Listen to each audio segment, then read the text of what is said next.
சோத்ரம் சோத்ரம் சோத்ரம் கர்த்தர் உங்களை ஆசீர்வதிப்பாராக. இந்த கால பொழுதுலையும் கூட தேவ பிள்ளைகளுக்காக ஆண்டவருடைய சமூகத்திலிருந்து ஒரு வார்த்தை. ஆமென். ஆண்டவருடைய சமூகத்திலிருந்து ஒரு வார்த்தை. சோத்ரம். ஆமென். சோத்ரம்.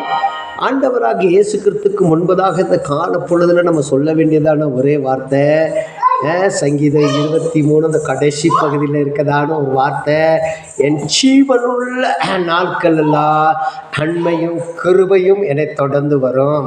அப்போ தேவனுடைய நன்மையும் கிருபையும் நம்மளை என்ன செய்யணும்? தொடர்ந்து வர வேண்டும்.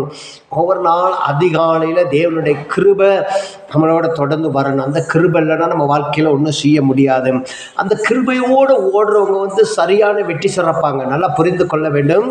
தேவனுடைய கிருபையோடு ஓடுறவங்க நல்ல வெற்றி சிறப்பாங்க. ஹல்லேலூயா. ஆனால் கிருபை இல்லாமல் ஓடுறவங்க வெற்றி சிறக்க முடியாது. ஒரு நாளை ஒழுங்காக முடிக்க முடியாது. சோத்திரம். ஒரு நாளை மகிழ்ச்சியாக முடிக்க முடியாது. யாருக்கு? கிருபை இல்லாதவங்க. ஆனால் கிருபை இருக்கவங்க ஒரு நாள் இல்லை, 2 நாள் இல்லை, 3 நாள் இல்லை, தொடர்ந்து அந்த வருஷம் முழுக்க என்ன செய்வாங்க? கிருபையாக முடிப்பாங்க, கிருபையாக ஓடுவாங்க. அப்போ இந்த கால பொழுதில் தேவனாகிய கர்த்தர் உங்களை கிருபையோடு நடத்தணும் அல்லவா? அப்போ தேவன் கிருபையோடு நடத்துறதுக்கு நீங்கள் என்ன செய்யணும்? கிருபையாக ஒப்பு கொடுக்கணும் அல்லவா? அப்போ நம்ம ஒப்பு கொடுத்தா தான் தேவன் கிருபையாக நடத்த முடியும். சோத்திரம். தேவன் எதிர்பார்க்குற காரியங்கள் அதான். என் பிள்ளை கிருபையாக ஓடணும்னா கிருபையாக என்கிட்ட ஒப்பு கொடுக்க வேண்டும். வீடு எப்படி காலையில் பூட்டிட்டு சாவி எடுத்துகிட்டு போயிடுறீங்க பத்திரமா? அது எதுக்குன்னா ஒரு பாதுகாப்பு, வீட்டுக்கு ஒரு பாதுகாப்பு. அப்போ அதே போல் தேவ கர்த்தர் உங்களை கொடுத்துட்டு போனால் அது உங்களுக்கு ஒரு பாதுகாப்பு. புரியுது? அப்போ உங்களுக்கு நீங்கள் நன்றாக அதை புரிந்து கொள்ள வேண்டும்.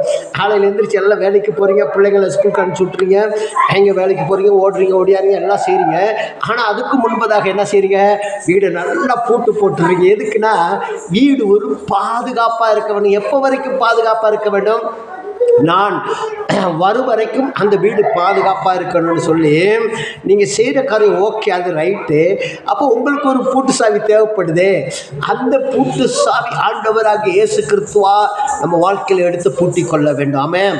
அப்போ அதுக்கு பிற்பாடு ஓடுற ஓட்டம் சரிவர ஓட முடியும். கர்த்தர் சரிவர ஓடணும்னா ஒரு லாக் இருக்க வேண்டும், ஒரு திறப்பு இருக்க வேண்டும். ஆமென்.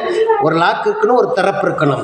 அப்போ இந்த லாக்கும் ஆண்டவராகிய இயேசு கிறிஸ்து என்னை நடத்தணும், அந்த திறப்பும் ஆண்டவராகிய இயேசு கிறிஸ்து என்னை நடத்தணும்னு சொல்லி நீங்கள் ஒப்பு கொடுக்க வேண்டும். பரிசுத்தமுள்ள ஆண்டவரே, நல்ல வேலைக்காக நன்றியோடு துதிக்கிறோம், சோத்தரிக்கிறோம். இந்த கால பொழுதில் இந்த பிள்ளைகளை, இந்த குடும்பத்தை பல மடங்கு தேவனாகிய கர்த்தர் ஆசீர்வதிக்கும்படியாக செபிக்கிறோம். கர்த்தர் நடத்துங்க, ஆசீர்வதிக்கிறதை பரட்டி இயேசுவின் நாமத்தில் பிதாவே. ஆமென். God bless you.